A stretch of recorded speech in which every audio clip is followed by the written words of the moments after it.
Bueno, pues hola, soy Miriam Porres y os doy la bienvenida a todos y todas al nuevo webinar de DIRSE, un webinar que, como sabéis, forma parte de la formación continuada que ofrecemos como pilar esencial para el desarrollo profesional y la actualización en tendencias ASG de todos nuestros asociados. En esta ocasión está organizado junto a Skill for Impact, uno de nuestros socios corporativos, y centrado en el tema integrar la sostenibilidad en la identidad y la estrategia de marca, una cuestión especialmente relevante en el contexto regulatorio actual.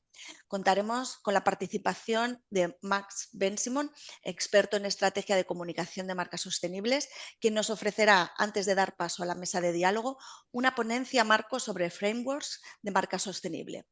Por favor, Max, cuando quieras, tienes la palabra. Perfecto, bueno, muchas gracias Miriam. Hola a todos, a todas. Gracias por estar aquí. Ahí justo envié solicitud para poder compartir. Ahí está, perfecto. Una pequeña presentación que tengo para ver con todos vosotros, que como bien dijo Miriam, trata sobre la temática de cómo comunicar la sostenibilidad con autenticidad, ¿no? Primero, vamos una pequeña introducción sobre mí. Yo soy Max Ben Simón, soy director asociado de Dan Comunicación, que es una agencia creativa especializada en sostenibilidad que trabaja junto a organizaciones en el desarrollo de su posicionamiento sostenible a través de proyectos de impacto como el desarrollo de narrativas y desarrollo de identidades visuales. Y como parte de Dan, fuimos invitados por Skills for Impact a ser parte de su faculty, ¿sí? Skills for Impact es una academia pionera en formación para la sostenibilidad corporativa, que cuenta con el apoyo de EADA, que es su socio académico, que certifica sus cursos y sus formaciones. Skills se especializa en acompañar a empresas y organizaciones en el desarrollo de capacidades que permiten integrar la sostenibilidad al negocio y ya ha formado personas de más de 150 empresas de España y de Latinoamérica. Y sus formaciones dan respuesta a retos como este que estamos viendo aquí, ¿no? Cómo comunicar la sostenibilidad y posicionar marcas sin greenwashing. Y por eso hemos diseñado esta sesión para responder a la pregunta ¿cómo comunicar la sostenibilidad con autenticidad? Y para dar respuesta, hoy voy a hacer un repaso por el framework de marca sostenible, que es un paso a paso para comunicar y posicionar la sostenibilidad de una marca.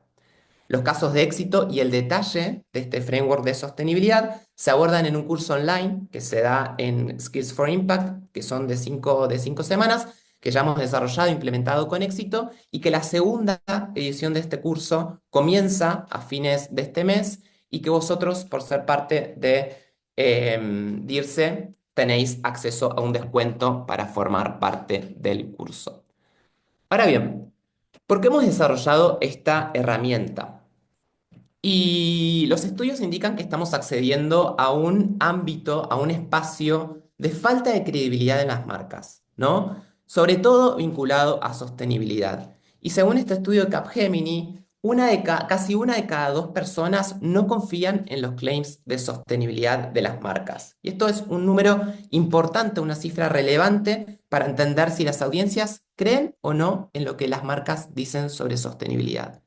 Y creemos que uno de los principales puntos o razones sobre la falta de credibilidad en las marcas tiene que ver con el abordaje, ¿sí?, en las estrategias de sostenibilidad. Nosotros identificamos la estrategia de sostenibilidad como una moneda que tiene dos caras, ¿verdad? Una parte instrumental que tiene que ver con la gestión de la sostenibilidad corporativa, los programas, las iniciativas que contribuyen al desarrollo sostenible, y por otro lado, la parte conceptual, que es la parte de la marca, la parte de la comunicación y cómo llegamos a nuestras audiencias. Para nosotros son dos partes indivisibles de un mismo proceso, ¿verdad? Sin la parte instrumental, sin la gestión, no puede haber desarrollo de marca conceptual. Y ese es el primer paso que necesitamos aprender y conocer, porque si no, estaríamos diciendo palabras vacías y con riesgos de caer en greenwashing. Y por eso hemos desarrollado un framework de marca sostenible, para evitar los riesgos asociados a la comunicación de sostenibilidad y para llegar a las audiencias de una forma relevante, coherente y que permita construir reputación y credibilidad sobre nuestras marcas. Este framework de marca sostenible lo diseñamos a partir de distintas metodologías y marcos preexistentes, pero que fuimos afinando y mejorando en la práctica y en la implementación. Y este es el framework, ¿sí?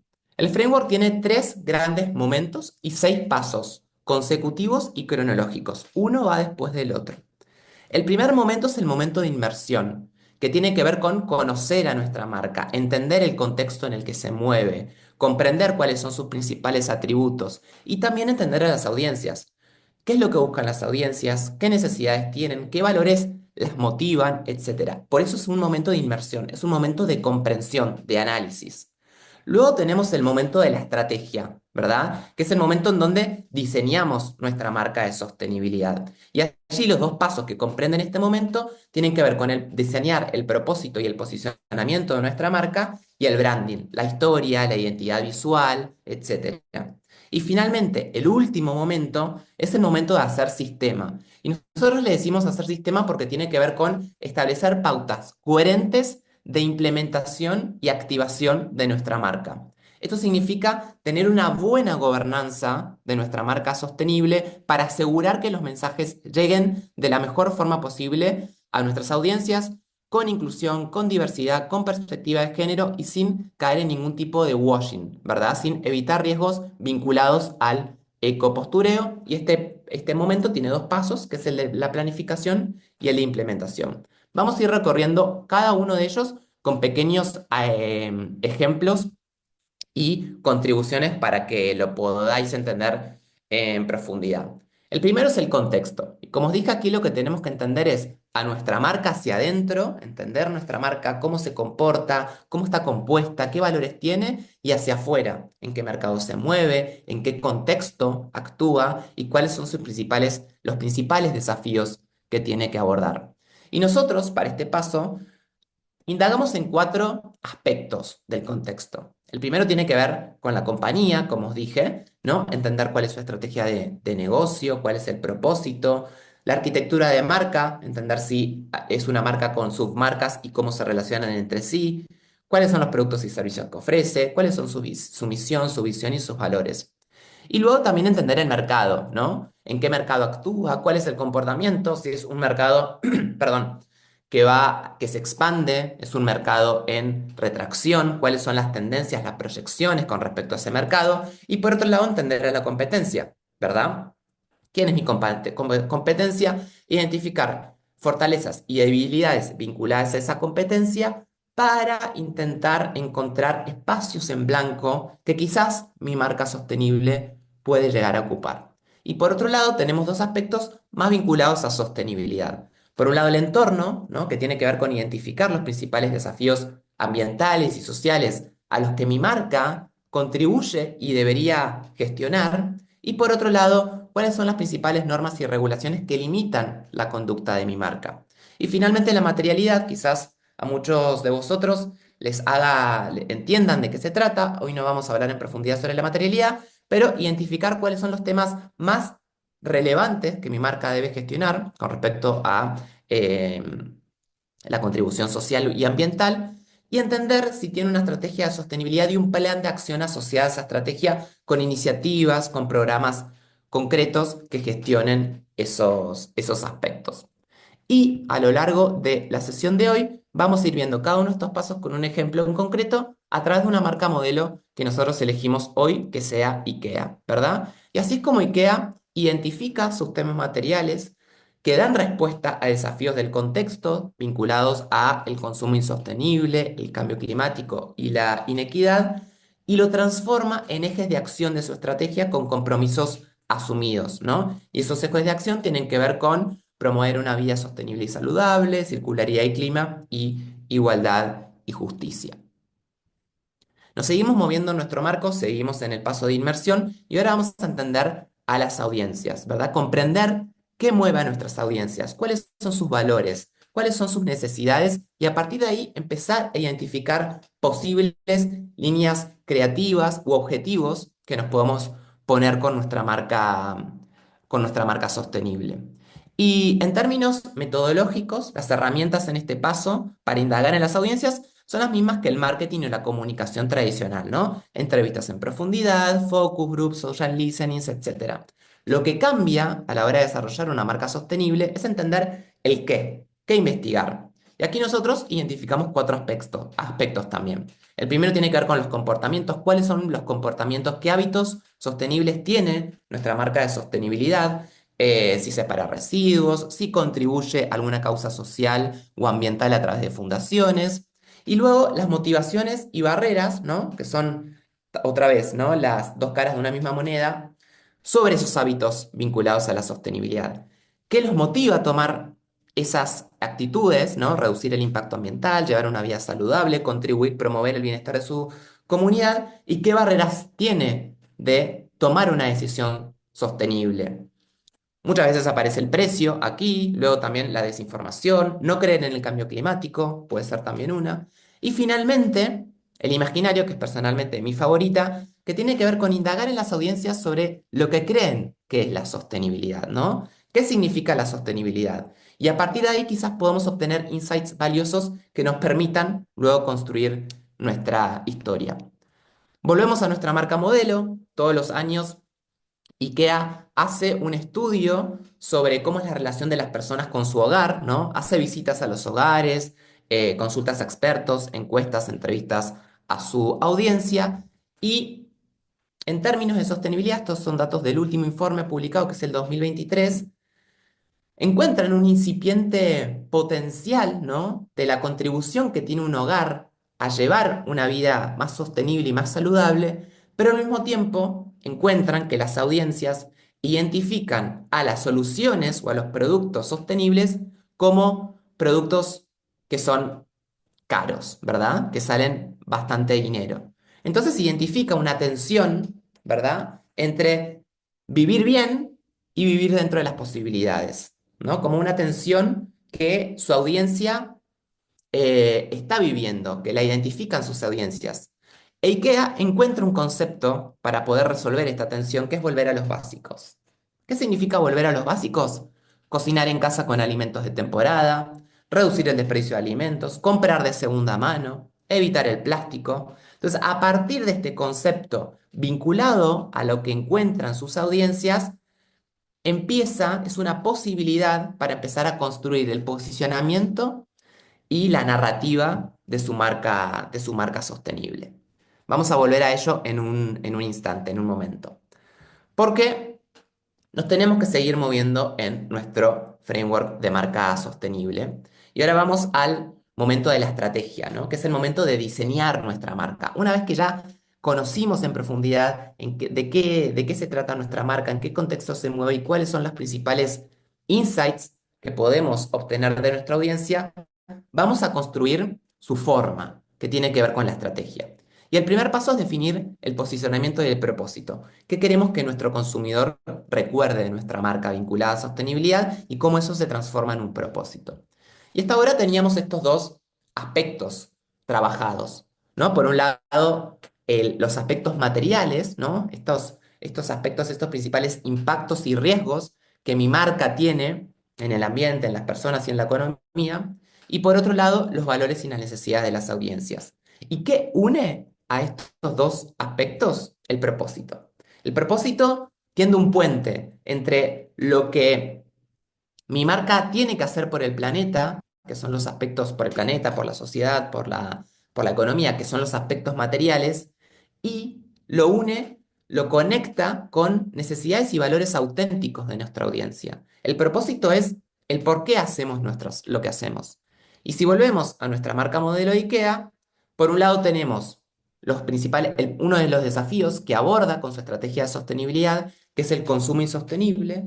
Por otro lado, tenemos esta tensión de la audiencia, que es vivir bien y dentro de nuestras posibilidades, y en el centro, el propósito, que es mejorar la vida cotidiana de las personas, ¿no? Este es el propósito que tiene IKEA, crear una vida cotidiana mejor para la mayoría de las personas, ¿no? Trabaja estos aspectos que comenzamos a hablar en la audiencia y en el contexto cuando identificaba los principales desafíos a lo que dar respuesta. Entonces así es como resolvemos este paso. El cuarto paso de nuestro framework, que es en donde ponemos en juego nuestra creatividad, es el desarrollo del branding, la identidad que va a tener nuestra marca. ¿Qué historia va a contar? ¿Qué símbolos va a diseñar nuestra marca? Va a contar nuestra marca para llegar a nuestras audiencias y contar justamente nuestra historia de sostenibilidad. Y para el desarrollo de la narrativa, hay varias metodologías y herramientas que se pueden utilizar. Hoy no vamos a indagar en eso en profundidad, pero sí quiero que os quedéis con pensar que con decirle a una persona que nuestro producto es bueno para las personas o bueno para el planeta, no vamos a generar el verdadero, la conversión, ¿no? La elección por nuestro producto o servicio. Quizás si lo hagamos con un nicho de personas, ¿sí? Que pueden considerarse más activistas. Pero con decir que nuestro producto es bueno para la sociedad y el planeta, no vamos a hacer realmente la conversión. Siempre nuestra historia tiene que contar también por qué es buena para esa persona ese producto o servicio. ¿Qué hay para el usuario final, para la usuaria final que le permita hacer esa conversión final? Y para eso tenemos que pensar en qué beneficios tiene para la persona, más allá de que sea bueno para la sociedad y el planeta. Y si hablamos de marca sostenible, podemos trabajar tres tipos de beneficios.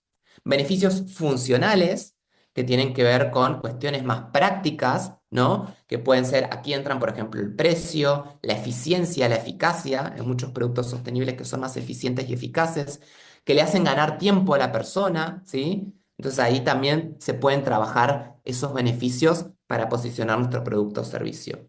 Luego tenemos los beneficios emocionales que tienen que ver con los sentimientos que les produce a las personas. Y aquí entran la felicidad, el orgullo, la tranquilidad, la paz. Y también entra, por ejemplo, el empoderamiento, que hay muchas marcas sostenibles que trabajan en el empoderamiento, sobre todo el empoderamiento femenino, para contar esta narrativa y contar sus su storytelling. Y por otro lado tenemos los sociales, que son beneficios que refuerzan el sentido de comunidad, ¿verdad? Y aquí lo que tenemos es, por ejemplo, muchas marcas trabajan en el desarrollo del posicionamiento sostenible, la idea de pertenecer a un movimiento de personas que trabajan por el bienestar o el bienestar social o la contribución positiva al medio ambiente. ¿Y cómo lo resuelve IKEA? Vamos a ver un pequeño spot de 15 segundos.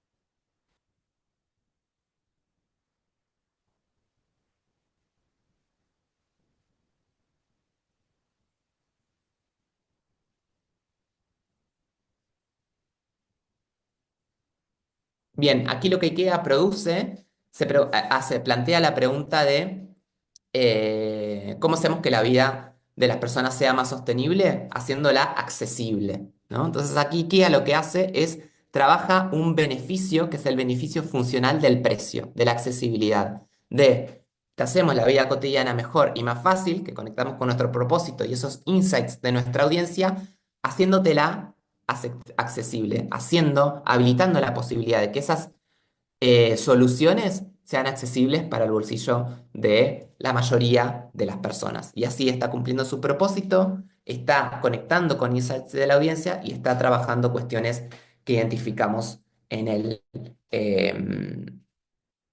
en el contexto, ¿no? A través de su estrategia de sostenibilidad y los principales desafíos ambientales que aborda. La narrativa de IKEA, os recomiendo que la busquéis porque es mucho más rica, creativa que esto que estamos viendo aquí, pero bueno, como para ejemplificar cómo trabaja el tema de los beneficios y el posicionamiento de una marca sostenible. Llegamos al último momento de nuestro framework, ¿no? El de hacer sistema que tiene que ver con cuidar la gobernanza de nuestra marca sostenible.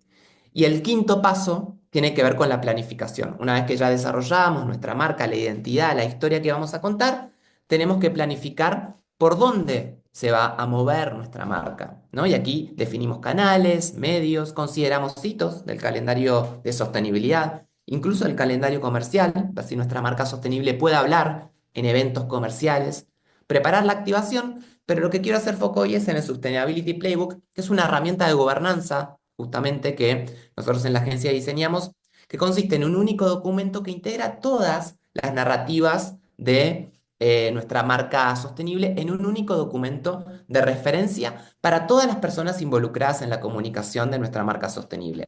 De esta forma, alineamos la comunicación, evitamos cualquier tipo de riesgos, ¿no? Sobre una persona que quizás no tenga la experiencia o el expertise necesario para comunicar cuestiones de sostenibilidad. Se utiliza nuestro framework, nuestro Sustainability Playbook, perdón. Allí va a encontrar todos los recursos narrativos para poder entablar esta historia de manera coherente y de manera eficaz. Y quiero puntualizar en tres aspectos de este playbook, que son, por un momento, los mensajes claves, ¿no? Nuestra historia en un momento se va a tener que transformar en mensajes claves, que son pequeñas porciones de información que queremos que nuestra audiencia considere y recuerde sobre nuestra marca y que ayude a el posicionamiento de nuestra marca sostenible. Por ejemplo, en IKEA, este mensaje clave de permitir que 1.000 millones de personas tengan una vida cotidiana mejor. Luego tenemos los talking points, que los talking points son iniciativas, programas, contribuciones concretas de nuestra marca que hacen que nuestro mensaje clave cobre vida, ¿no? Y aquí IKEA tiene varios talking points, como por ejemplo las soluciones para el hogar que reducen el impacto ambiental, su oferta de productos circulares basados en el reciclaje de materiales y sus campañas de comunicación para trabajar hacia que la mayor cantidad de personas puedan tener una vida saludable y sostenible. Y por último tenemos el proof point, que es la prueba. Esto es lo que nos va a ayudar a nosotros a dar soporte a nuestra historia y evitar caer en cualquier tipo de riesgo, ¿sí? Vinculado a nuestra comunicación, que aquí y que a lo que desarrolla son específicamente cuáles son sus productos y servicios que mejoran la calidad del aire, reducen el uso del agua o que permiten que las personas puedan instalar paneles solares en sus casas. Finalmente llegamos al último punto de nuestro framework, que es el de la implementación. Y básicamente aquí lo que se trata es de cuidar a nuestra marca, ¿sí? Desarrollar herramientas, metodologías, sistemas que permitan a nosotros cuidar de nuestra marca, revisar las piezas de comunicación con criterio social y ambiental para evitar cualquier tipo de repercusión negativa. Básicamente este paso significa sobre eso. Aquí, igual que lo que venimos hablando hasta el momento, hay desarrolladas millones de herramientas, metodologías, principios a considerar cuando antes de lanzar una marca al aire. Pero quiero, por ejemplo, brindarles este ejemplo, que es una autoevaluación, perdón, desarrollada por Forética, basada en la Directiva de Empoderamiento del Consumidor y la Green Claims Directive de la Unión Europea, en donde son una serie de puntos de checklist que hay que considerar, que hay que preguntarle a nuestra pieza de comunicación antes de subirla a las redes sociales, ponerla en la televisión o enviar el mail para ver si cumple con estos requisitos. Si los cumple, estaría resguardada de cualquier tipo de riesgo. Si no los cumple, deberíais volver a revisar la pieza de comunicación y ajustar aquellos puntos que no cumplen con alguno de estos criterios. Y así es como llegamos al final de nuestro framework, ¿verdad? Bueno, esto hicimos un breve repaso sobre estos 6 pasos. Como os dije, el detalle, la profundidad, la podemos ver en el curso que estamos haciendo con Skills for Impact. Pero nada, eso, quería comentarles sobre este framework de marca sostenible como una herramienta para poder comunicar con autenticidad la sostenibilidad de una marca. Así que nada, muchas gracias por su atención. Volvemos a ti, Miriam. Muchas gracias, Max. No lo he dicho antes y veo que va subiendo cada vez más las personas que se están añadiendo a este webinar, que tenéis, podéis hacer preguntas a través del chat. Al final de la mesa de diálogo las abriremos todas y podremos podremos participar tanto con Max como las personas que estarán en la mesa y podréis hacerles preguntas. Así que si queréis, está abierto para todos. Pues bueno, lo que decía, muchas gracias Max. La verdad es que ha sido realmente interesante. Nos has dado muchas claves y consejos para revertir este dato que nos has dado al principio, ¿no? De lo de 46% de las personas era que no confían en los claims de sostenibilidad de las marcas. Bueno, yo me he quedado con muchas cosas, entre ellos los elementos de la narrativa que nos has explicado ahora al final, que me han parecido muy inspirador. Pero bueno, muchas gracias. Ahora pasamos a la mesa de diálogo. Ahora queremos aterrizar, ¿no? Todo este tema en casos prácticos. Para ello nos acompañan Emilia Trujillo, directora de Seguridad, Salud y Sostenibilidad en Grupo Iturri, y Gabriela González Márquez, directora de Comunicación, Sostenibilidad y Escucha al Cliente en Begalsa Eroski. Muchas gracias a las dos. Empezaremos, Gracias. si os parece, empezamos por ti, Gabriela. Gracias. Venga, vamos a ver. ¿Cuáles fueron los principales impulsores para integrar la sostenibilidad en la estrategia de marca de tu organización, de Eroski? Bueno, pues en primer lugar, si me lo permite, Silvia, me gustaría agradecer también a DIRSE la organización de esta webinar y la participación. Felicitar a Max porque creo que nos ha hecho un resumen perfecto del que hemos tomado todos notas y nos ha entrado el gusanillo desde luego de incluirnos en la formación, porque yo siempre lo digo, tan importante es hacerlo, que es lo más, como contarlo. Y muchas veces es muy complejo y depende un poco de la organización de cada compañía. Y aterrizándolo y ligándolo a la pregunta que me haces, bueno, pues al final, y creo que es un tema básico, ¿no? En muchas de las compañías, nosotros, bueno, Pegal Saros, que es una compañía en la que somos actualmente 7.600 personas, tenemos presencia a través de supermercados en Galicia, Asturias y Castilla y León. Somos gallegos y estamos participados al 50% por Grupo Eroski y bueno, pues al final para nosotros el impulso de la sostenibilidad y cuando se creó toda esa estrategia, pues al final fue porque desde la Dirección General y ya desde la creación siempre hubo, antes no estaba definido, pero sí se decía, hay que hacer las cosas de forma excelente, hay que buscar la eficiencia en cada uno de los procesos y buscar el ser mejores, ¿no? Y el ser mejores también pasa por ser sostenibles. Para mí, sostenibilidad en el concepto más amplio de la palabra, que al final también es la durabilidad y el hacer mejor las cosas en una compañía. Entonces, desde el primer momento esto estaba integrado, es importantísimo para que tenga coherencia, que esté en los valores y para nosotros será un valor de compañía. Ya hace 14 años hubo una apuesta firme por parte de la Dirección General para crear un departamento propio de RSE, que ahora se llama Sostenibilidad. Y esto es muy importante y además desde ese momento que se creó, ya hace más de 10 años, pues también está, y en este caso yo, o mi persona, estamos en el comité de dirección. Por lo tanto, esto es importantísimo porque estar en el comité de dirección donde se toman decisiones y donde están los cuadros de mando es lo que al final, bueno, pues nos pone un poco pilas porque la normativa nos está poniendo muchas pilas, a veces nos asfixia, pero el que esté dentro de nuestros objetivos y que esté en nuestros cuadros de mando como objetivo, bueno, pues también hace que tengamos esa mirada, ¿no? Que por supuesto tiene que ser coherente. Entonces, bueno, creo que los puntos, tanto de que haya que esté integrado en los valores, que se confíe y se apoye desde la dirección general, que pertenezca o esté en los órganos de gestión de la empresa, que tengamos como objetivo en esos cuadros de mandos de los directores los objetivos sostenibles, creo que son fundamentales y después nosotros, bueno, ya hace muchos años empezamos haciendo una memoria corporativa como pertenecemos a Grupo Eroski, el EINZ, lo hacemos a través de ellos, todas las sociedades juntas, pero sí es verdad que nosotros en la memoria hemos ido avanzando y ya desde hace años lo hacemos bajo el modelo GRI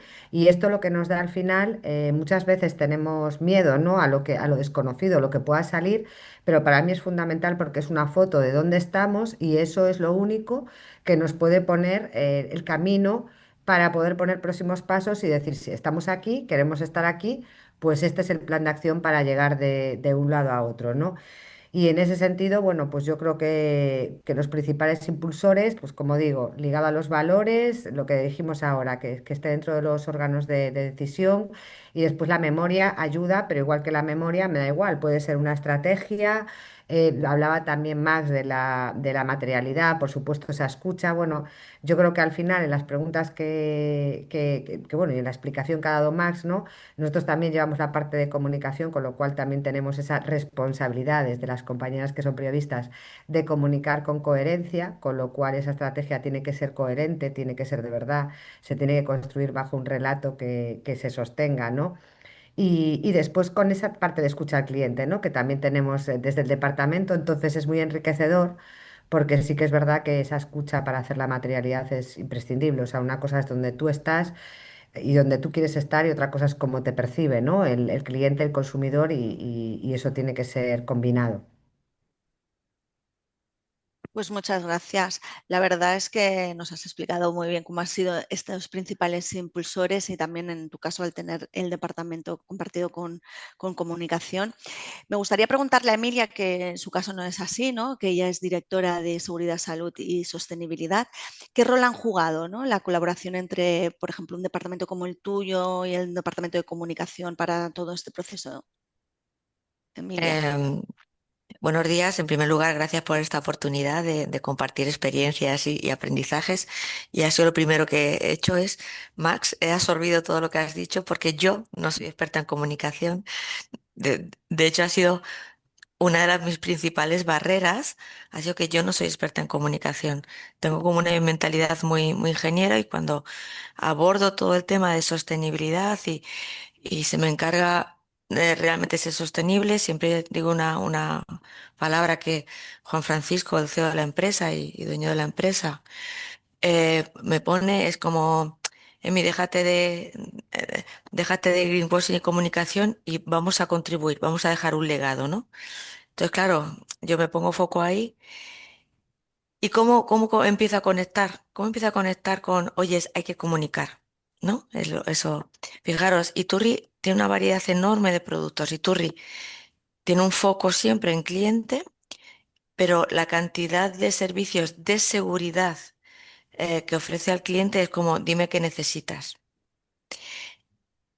Y en este ambiente, el dime qué necesitas, cuando empezamos a hablar de sostenibilidad para lo que necesita el cliente, de sostenibilidad para lo que Iturri como empresa quiere dejar como legado, claro, en esa apertura de estrategia empezamos a decir, oye, espérate, vamos a escucharnos internamente qué queremos, esto de dejar el legado que quieres decir, y por otra parte, si nosotros, uno de nuestras visiones, eso que quiere el cliente, vamos a empezar a escuchar al cliente.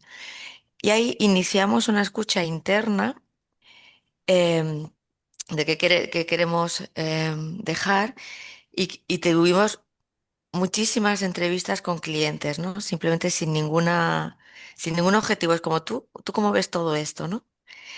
Y después de ese periodo en que empezamos a escuchar internamente de qué es dejar un legado en sostenibilidad y qué necesita el cliente, nos sentamos con el de comunicación, con el área de marketing.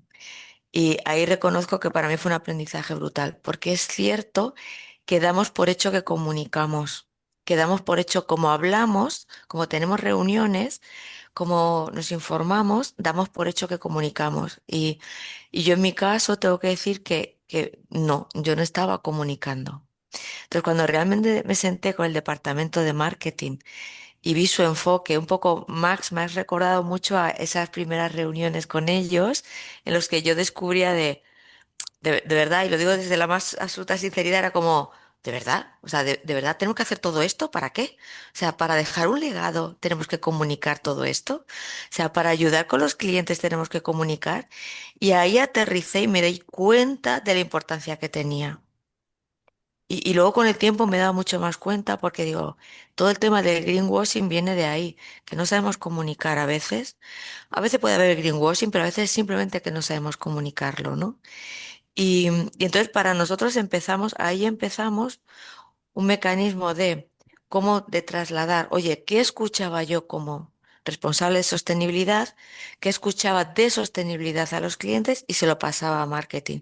Y también a los comerciales, para que los comerciales también escucharan, ¿de acuerdo?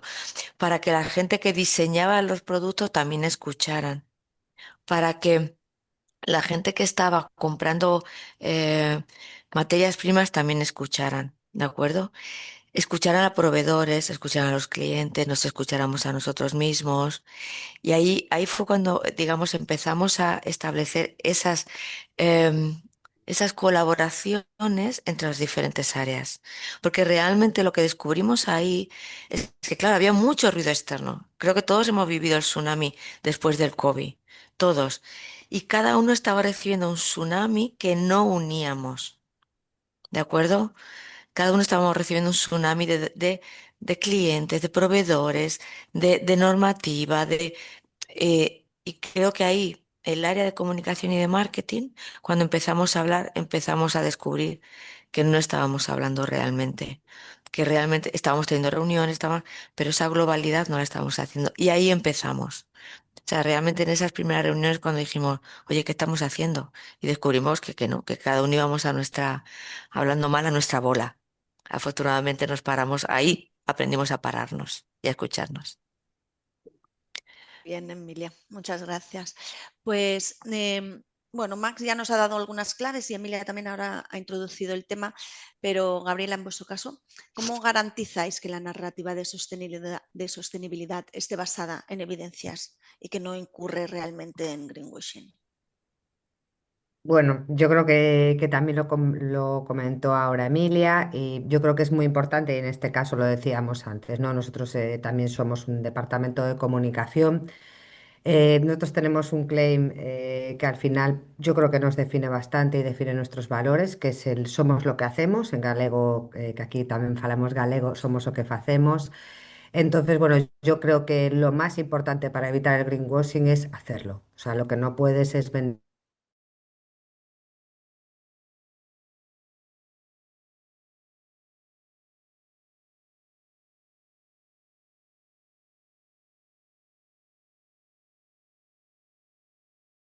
sobre todo hoy, ¿no? Cada vez mintiendo, al final eso se va a ver, ¿no? Después, por otro lado, bueno, como decíamos, ¿no? Al ser un departamento que también llevamos la comunicación, para nosotros la comunicación al final siempre ha de ser transparente y honesta. También por eso, aparte de hacer esta memoria, también la verificamos con un tercero, porque no es tanto lo que yo diga. Y aquí sí que nos apoyamos un montón, ¿no? Y salió hoy de agencias, de especialistas, al final nosotros no somos especialistas en muchísimas cosas. Es muy complejo a veces comunicar normativa, comunicar ciertas cosas que haces. Entonces yo creo que no vamos solos, ¿no? En el camino y al final en mayor o menor medida, pues según la necesidad y el momento, pues nos apoyamos en expertos que nos ayudan a buscar cómo contarlo mejor. Sobre todo para nosotros, reto dentro de evitar el greenwashing, ¿no? El reto para nosotros es la comunicación interna, porque son más de 300 supermercados, con lo cual imaginaros el reto de llegar a todas esas personas. O sea, tenemos estudios donde vemos nuestra reputación externa, pero es verdad que internamente nos cuesta mucho y tenemos que ser los primeros que sintamos orgullo de pertenencia y que estemos informados de todo lo que se hace. Entonces ahí hay mucho reto, pero yo creo que es importantísimo. De hecho, quizás nosotros como departamento de comunicación hemos trabajado mucho en la comunicación externa en todos estos años y ahora estamos buceando de la mano del Departamento de Personas y de Marketing en esa comunicación interna. Y ojo, viendo cómo, porque es lo que decía Max, al final tienes que saber a quién te diriges y de la manera que te diriges. No es lo mismo dirigirte y dentro de nuestros clientes, ¿no? Al final tenemos montón de grupos de clientes diferentes, diferentes targets, pues desde la gente joven que va a buscar unas cosas, a la gente de más 65 que posiblemente valorará otras cosas y ahí sí que tenemos que tener muy definidos los grupos y en este caso pues internamente también, ¿no? Y saber qué es lo que le importa a la gente de dentro a la hora de contar toda esa sostenibilidad. Entonces yo creo que hay que hacer ese ejercicio y nosotros desde luego ahora estamos en el camino de hacerlo internamente, ¿no? Y es importante porque al final, bueno, pues cada uno cuando lee una información es qué es interesante para mí, ¿no? Y lo decía y me parece una pregunta clave, ¿qué me aporta esto que me están contando, ¿no? Y muchas veces lo hacemos desde una, bueno, generalista, ¿no? Una nota de prensa y ya, no. Incluso los canales no han de ser los mismos si no son los mismos. Transparencia y rendición de cuentas, que ya lo comentamos, colaboración con entidades externas e internas, que también lo he comentado y sobre todo después la parte también de que las cosas se puedan medir y que se puedan verificar a través de auditorías externas Y medir, porque también todo lo que no podemos medir, al final no hay que buscar el valor. Muchas veces la medición no es algo tangible, no es algo que es monetario, pero siempre hay un valor, ¿no? O sea, al final, pues nosotros acabamos de hacer un programa para poner en valor la sostenibilidad local a los marineros y las lonjas y el consumo de ese producto local de lonja, ¿no? Y llegamos a 300 niños. Bueno, ¿cómo se mide? Bueno, pues al final la medición es el número de participación de niños, pero sobre todo, ¿no? Es algo, yo creo que muchos proyectos de sostenibilidad, bueno, sí que está demostrado, por lo menos nosotros, que cuando tú haces bien un proceso, al final hay una rentabilidad. O sea, hacer las cosas bien, y es verdad que hay mucha normativa, no siempre es más caro, todo lo contrario. Muchas veces nosotros en desperdicio alimentario, pues gracias a toda la cadena que tenemos, donamos más de 1 millón de euros de alimentos que terminarían en un contenedor. Con lo cual ahí Bonito. estás ahorrando y de eso que donas, evidentemente hay una parte que también desgrava, ¿no? Con lo cual ahí hay beneficio. Pero aparte de eso, en el reciclaje, o sea, muchísimos procesos, en realidad hay normativa, pero también si tú analizas el proceso y si no lo sabes analizar tú, para eso hay un montón de empresas, ¿no? que te pueden ayudar porque no somos especialistas ni expertos en todo, pero sí que haciendo las cosas bien muchas veces también se gana o también se ahorra dinero y yo creo que esto es importante. Y el greenwashing, bueno, yo creo que al final volvemos a la primera frase por centrarnos otra vez y es hacerlo y después contarlo y sobre todo eso, tener en cuenta a quién te diriges, trabajar el mensaje de a cada persona que te diriges o a cada grupo y los canales y que lo que cuentes pues sea verdad. Muy bien, muy interesante. Recojo un poco lo que has dicho de la parte esta del reuso, que Ujú. hicimos esta semana pasada también un webinar en DIRSE que hablamos justamente de eso y es muy interesante realmente, que podemos darle esos dobles usos a las cosas a través del reciclaje o del reuso, la donación o lo que sea. Ujú. Muy bien, pues ahora sería quizás el momento, ¿no?, de compartir casos concretos que sirvan también de inspiración a todos los participantes de este webinar. Así que pues voy a por ti, Emilia, que a ver si podrías compartir algún caso o alguna campaña concreta en la que la sostenibilidad haya fortalecido vuestra propuesta de marca. Pues mira, por hablar de interno y externo, ¿no? Como hemos dicho, y tú les has marcado el cliente, nosotros que vendemos seguridad en el cliente es muy importante, pero estamos diciendo, oye, internamente que no. Voy a poner un ejemplo interno y externo, ¿no? Estoy con Gabriela, aquí hay que medir. Y nosotros, pero llevamos midiendo la huella a nivel global, ¿eh? O sea, desde la huella de carbono a máximo nivel, hasta alcance 3 desde la pequeña delegación que tenemos en Argentina hasta la fábrica que tenemos de vehículos contra incendios en Alemania o en Brasil o en Utrera, ¿no? Y entonces empezamos a medir y decimos, bueno, esto es de medir y verificar, dijimos, esto pero realmente vale para algo. Como primer ejemplo, ¿no? ¿Y qué hizo? Eso hace marca interna. Eso hace marca interna. Mira, una de las cosas que descubrimos fue que nosotros teníamos una cantidad de aéreos y turistas por todo el mundo y tenemos proveedores por todo el mundo, ¿de acuerdo? O sea, entonces de repente cuando vemos la huella interna y la analizamos, vemos que tenemos una cantidad de aéreos que no hacen falta. O sea, imaginaros aviones desde Asia, eso impacto en huella de carbono, impacto, imaginaos el que tiene, ¿no?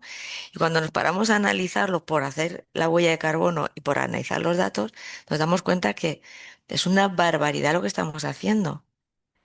Y ahí directamente el CEO, Juan Francisco Iturri, decide que él va a aprobar los aéreos. O sea que le tenemos que justificar por qué hay un aéreo, ¿no? Me río porque fue buenísimo, de verdad.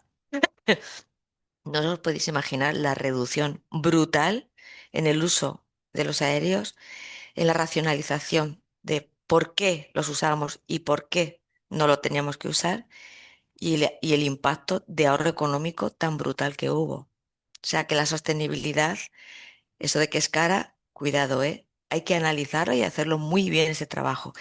Y no solamente ahorramos dinero, reducimos el impacto medioambiental, sino que creó un impacto interno, una comunicación de de marca interna de, oye, es que no nos vale cualquier cosa, que fue maravillosa, la verdad.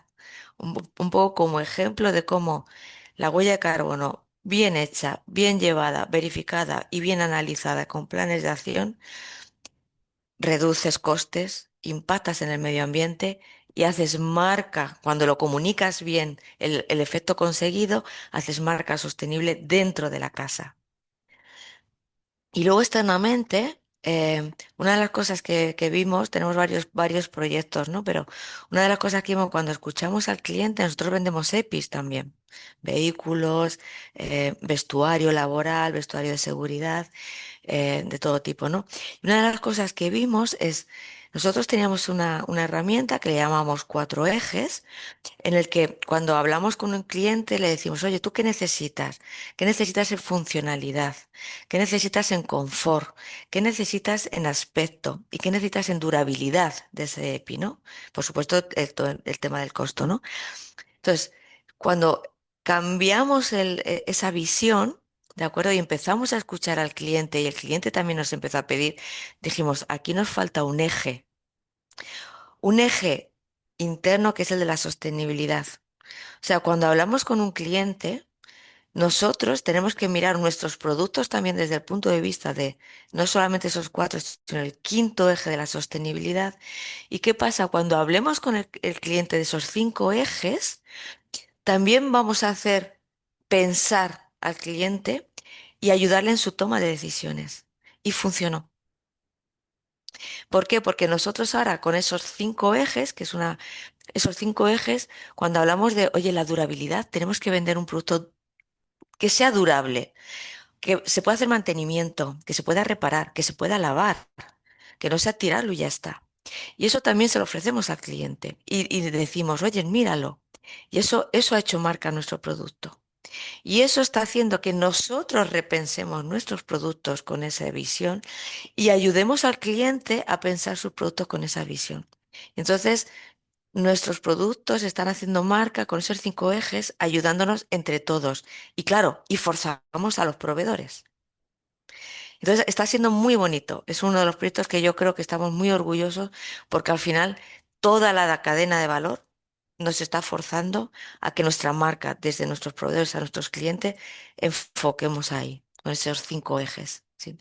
Como ejemplo, tengo más, pero no Muy quiero bien, comerme el Emilia. tiempo. Muy bien, perfecto, Emilia. Pues bueno, no todo han de ser casos de éxito, también, bueno, también hay barreras, también hay dificultades, ¿no? Y me gustaría, si Gabriela nos pudieras intentar explicar, ¿no? Qué barreras o qué resistencias os habéis encontrado para intentar alinear esta identidad de marca y la sostenibilidad y, por supuesto, cómo lo habéis superado, ¿no? Bien, pues yo creo que la principal barrera en los temas de sostenibilidad es la desinformación interna y el miedo, que también lo comentamos, ¿no? Y la integración dentro de los departamentos, o sea, que al final crean en esto y que se sumen y que entiendan, bueno, pues tiene un proceso y a veces cuesta y, por ejemplo, pues pongo el ejemplo del desperdicio alimentario, ¿no? O sea, teníamos tirado que no era relativamente altísimo, pero sí había tirado, ¿no? Hace muchos años. Entonces ya antes de que hubiese la ley, que ahora es normativa y ley, bueno, pues nosotros decidimos que esos alimentos, antes de que llegase la fecha de caducidad, se podían donar, ¿no? Entonces, para el negocio, en ese momento era una barrera porque decían, si yo ahora también le tengo que dedicar tiempo a gestionar la retirada de estos productos, a empaquetarlos, a enviarlos a la ONG o a avisar a la ONG, bueno, pues es un problema. Entonces, ¿qué hicimos? Bueno, pues de alguna manera lo que buscamos es ONGs, comedores, cerca de las tiendas. Y dijimos, bueno, pues si al final esto va de personas, de relaciones, ¿por qué no ponemos en contacto a las personas de la tienda con las personas del comedor social? Que se vayan a conocer, que la gente del comedor social conozca a la gente de tienda, incluso visite el comedor, ¿no? Y de esta forma, pues al final, en vez de ser algo que tú impones porque consideras que es mejor sosteniblemente, al final se genera una relación.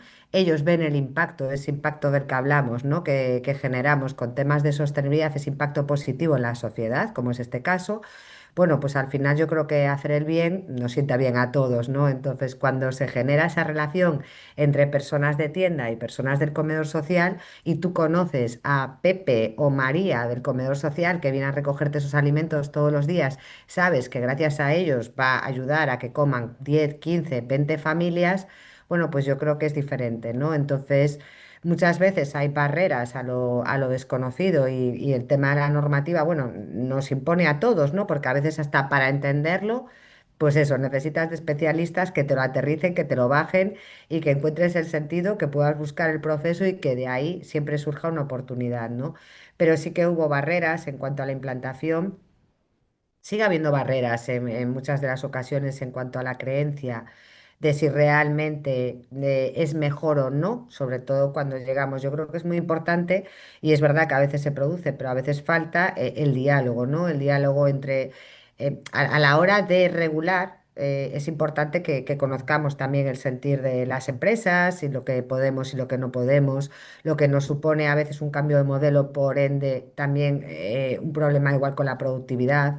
Entonces también hay barreras en cuanto a que creemos que a veces la normativa o la ley la hacen muy lejos de lo que es la gestión del día a día de las empresas, ¿no? Entonces yo creo que, bueno, hemos ido rompiendo algunas de esas barreras, pero es verdad que tenemos que seguir trabajando, ¿no? Y nosotros en ese sentido lo que intentamos es las barreras que pueda haber a nivel empresa o a nivel normativa, bueno, pues es al final sacarles hierro, hacer ver a nuestros compañeros que de ahí hay una oportunidad e sobre todo yo creo que integrar, ¿no? O sea, se ha hablado desde el principio y yo creo que integrar a los equipos en los procesos y en lo que tú vayas a poner en marcha de sostenibilidad es fundamental, ¿no? Por ejemplo, entender, nosotros un pilar siempre fue la sostenibilidad local y lo entendemos desde muchos aspectos, pero realmente, no voy a mentir, también es verdad que empezó a haber una demanda muy importante por parte de los clientes y a día de hoy el 40% de los productos que tenemos en alguno de nuestros supermercados, en todos, es producto local y eso evidentemente viene por una demanda, pero viene por una demanda porque también empezamos a identificarlos, con lo cual bueno, yo creo que las barreras se pueden convertir en oportunidades, pero sí que es verdad que hay que trabajarlas, estar muy atento, escuchar y en ese sentido, bueno, pues romper un poco los miedos, ¿no? Que podemos tener todos. Es igual que con la inclusión de personas con discapacidad. Otra barrera, ¿no? Por parte de los equipos es el miedo a lo desconocido. No, pero es que en un supermercado una persona con discapacidad es que, claro, bueno, tú tienes una idea porque igual no has vivido la discapacidad desde la normalización, ¿no? Pero desde luego que si lo haces de la mano, y ahí volvemos, de una asociación, lo importante, ¿no? De trabajar también con las asociaciones directamente y con las consultoras, bueno, pues si lo haces de la mano de una asociación que te va a acompañar en el proceso de integración de esa persona, pues seguramente todos los miedos que tú podías tener pues se van disipando y vas cogiendo seguridad y también de la mano de los profesionales puedes ir viendo que al final lo que tienes es un equipo mucho más enriquecido, un equipo volcado, un equipo mucho más aunado y de cara al consumidor, yo creo que a día de hoy, bueno, pues tenemos que trabajar, o por lo menos a mí me satisface ir a algún sitio y ver un espacio inclusivo en todos los sentidos, ¿no? Entonces yo creo que barreras, como todo en la vida, nos vamos encontrando, pero lo importante es al final derribarlas, ir de la mano y muchas veces poner a la persona que quizás tiene ese miedo o poner esa barrera, ponerla en el centro para que se sienta parte de y así también ir poco a poco. Muy bien, Gabriela, pues perfecto. Ahora ya estamos llegando. Quedan 5 minutos, los últimos 5 minutos al final de esta webinar y de esta mesa tan interesante. Así que te pediría, Emilia, si quieres acabar, ¿no? con Mm. una, con una pregunta que sería o con una explicación que sería de los aprendizajes clave, ¿no? que tenemos para todas aquellas empresas que están comenzando en este camino. ¿Tú qué les dirías, ¿no? Que les puedan servir a las empresas que se inician? Pues mira, yo creo que el mayor aprendizaje es la comunicación no es solamente hablar, la comunicación no es solamente hablar, no demos por hecho que porque hablamos con uno y con otros estamos comunicando. Creo que la comunicación tiene que estar profesionalizada. Yo he visto en Max y Gabriela ese aprendizaje de esa interconexión tan importante. Entonces yo, por favor, que confíen en profesionales para comunicar. Muy importante, creo que es básico. interna y externamente, interna y externamente. Y que se escuche diferentes canales, por diferentes canales de comunicación. O sea, a nosotros nos ha servido que yo escuchara a proveedores y clientes con mi prisma, cada persona tiene su prisma, que marketing hiciera lo mismo, el comercial hiciera lo mismo, el de operaciones hiciera lo mismo, y que luego pusiéramos eso todo juntos, ¿no? Eso es enriquecedor. Y luego todo ese ponerse junto de escuchar las partes interesadas con prismas diferentes, llevarlo al profesional de la empresa, o al profesional de la empresa o una consulta externa. Y luego creo que es muy importante aterrizar los hechos, que es un poco también dentro de este planteamiento que habéis hecho de esta charla, ¿no? Poner ejemplos para la gente que comunica, porque a veces esos hechos, y esa es la parte que nosotros sí podemos poner, cuando le das esos hechos, cuando lo aterrizas, a ellos también le estás dando herramientas para evitar ese greenwashing, ¿de acuerdo? Y entonces yo creo que esa es la parte que cada uno puede hacer, la comunicación a los profesionales y los hechos a los que estamos trabajando con los hechos. Pero eso tiene que ir unido siempre. No demos por hecho que todos estamos ahí y sabemos lo que tenemos que hacer. La colaboración, yo siempre digo que lo de ODS 17 de colaboración entre las partes es muy importante aquí para hacer marca, para comunicar, para evitar el greenwashing y para que realmente podamos crecer todos, ¿eh? Es que no necesitamos todos. O sea, ninguno tiene aquí todas las respuestas. Yo me quedaría con eso. Pues muchísimas gracias. Pues con eso finalizamos también la mesa. He estado mirando un poco las preguntas, he visto que Max ya ha ido respondiendo, la mayoría iban dirigidas a él y las has ido respondiendo, ¿verdad, Max? ¿Correcto? ¿Hay alguna que quedaba al principio de todo sobre si podemos tener acceso a la presentación o a un replay del webinar? Esto está Silvia por aquí, si no yo os digo que DIRSE suele colgar en la propia página web también los resúmenes e incluso los vídeos. No sé si queda alguna respuesta más por responder. Si ahora es vuestro momento, los que nos estáis escuchando, si queréis hacer alguna pregunta más. Y si no, pues yo simplemente dar las gracias a Skill for Impact por acompañarnos en esta píldora formativa que refleja el compromiso de DIRSE con la formación continua. Os animo a consultar la agenda online de la web de DIRSE porque hay un montón de eventos, un montón de formaciones. Recordamos que el próximo lunes 16 de junio a las 4 en Madrid presentaremos el Toolkit DIRSE con Kantar, cómo alinear las áreas del marketing y sostenibilidad a través de la innovación dentro de la empresa. Y si no hay nada más, esperamos veros allí y muchísimas gracias a Gabriela, Max, Emilia y a todos los que nos habéis acompañado. Muchas gracias. Gracias a vosotros. Muchas gracias. Gracias. Chao.